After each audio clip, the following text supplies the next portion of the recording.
Top quality और consistent performance के लिए सिर्फ सिल्वर पंप नाम याद रखना। जंग के बीच रूस ने दिखाई है सैन्य ताकत। उज्बेकिस्तान के साथ रूस का सैन्याभ्यास।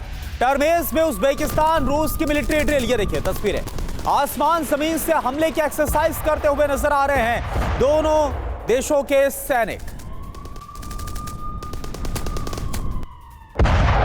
तो ये देखिए आप तस्वीरें आपके सामने, रशियन सैनिक और जो उज्बेक सेना है वो एक साथ कैसे वॉर एक्सरसाइज को अंजाम देती नजर आ रही है। और सवाल यह है कि ऐसे वक्त में जब लगातार हमलों का दौर जारी है यूक्रेन के साथ, और भी ज्यादा रूस के हमले आक्रामक हो गए हैं, आखिर क्या कोई बड़ा इंडिकेशन, कोई बड़ा मैसेज इन तस्वीरों से निकलता हुआ?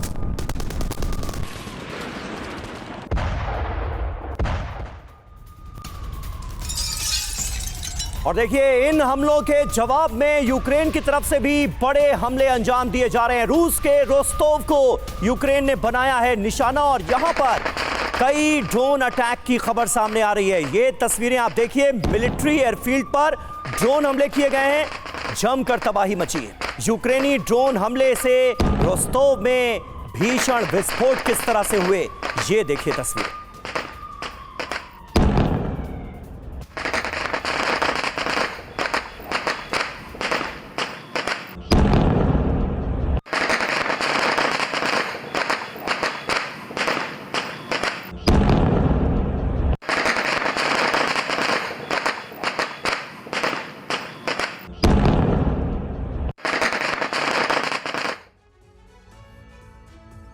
और देखिए इस बीच अगर यूक्रेन की बात करें तो यूक्रेन की तरफ से मॉस्को को दहला दिया गया है और बड़े हमलों को अंजाम दिया गया है। रूस की राजधानी पर यूक्रेन के पलटवार की तस्वीरें हम आपको दिखा रहे हैं। मॉस्को के पास यूक्रेन का ड्रोन से यह प्रहार हुआ है। इवांतेयेवका में इमारतों पर अटैक किया गया, उसकी तस्वीरें आपको दिखा रहे हैं। ड्रोन अटैक के बाद इमारत में भीषण आग लग गई। शॉलकोवो में रूस ने एक ड्रोन को नष्ट भी किया है। आप देखिए न सिर्फ रूस की तरफ से बड़े और आक्रामक हमलों को अंजाम दिया जा रहा है, बल्कि यूक्रेन ने भी ड्रोन अटैक से रूस की राजधानी को दहला दिया है।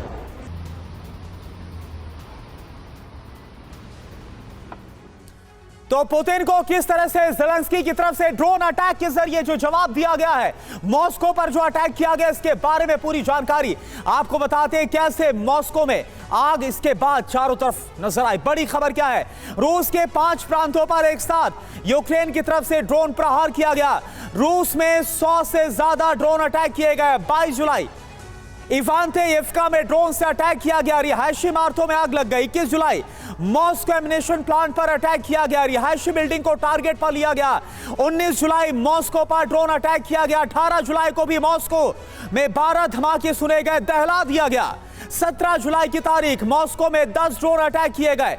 और देखिए आप संजय मैस्टन सर, यह हाल तो तब है जब वो हथियार जिसको लेकर अप्रूवल अमेरिका से मिला है और जो बात नेटो कंट्रीज बोल रही कि हथियार दिए जाएंगे यूक्रेन को, उसके पहले का यह हाल है जब वो हथियार मिल जाएंगे जिनकी मारक क्षमता बहुत ज्यादा है, तब क्या होने वाला है सर? और देखिए करुणा, साफ जाहिर है कि ये लड़ाई किस दिशा में जारी है।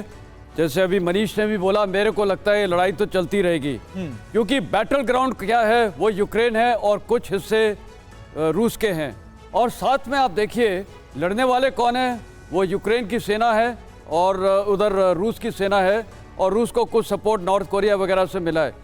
लेकिन यूक्रेन के लिए सबसे बड़ा सपोर्ट है वो अमेरिका है और नाटो से, और वो सपोर्ट है डायरेक्ट सपोर्ट, उस पर ट्रुप्स नहीं है, सिर्फ हथियार दिए जा रहे हैं। और ये जब तक चलता रहेगा सिलसिला दोनों तरफ से, ये दोनों तरफ अब एक दूसरे पर अटैक कर रहे हैं। आपने दिखाया मॉस्को में और इधर कीव में और इतनी राजधानियों में कहाँ अटैक्स हो रहे हैं। इसका सिर्फ एक ही इरादा है, इरादा ये है दोनों तरफ से कि दोनों तरफ पे इतना प्रेशर किया जाए कि एक तरफ झुकना चाहिए। लेकिन वो दिख नहीं रहा है, कौन झुकेगा, क्योंकि दोनों के पास ताकत है, दोनों के पास शक्ति है।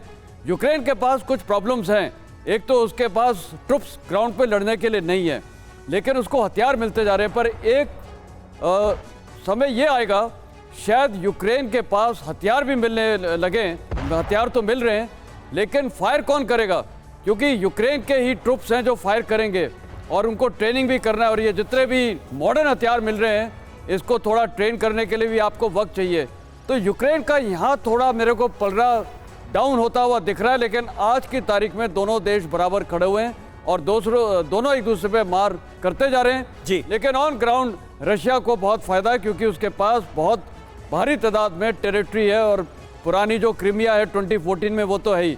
बिल्कुल सही बात है। और कहीं ना कहीं ऑन ग्राउंड जमीन पर रशिया बढ़त लेता हुआ नजर आ रहा है। सीधे तौर पर इसमें कहीं कोई शक शुबा नजर नहीं आता।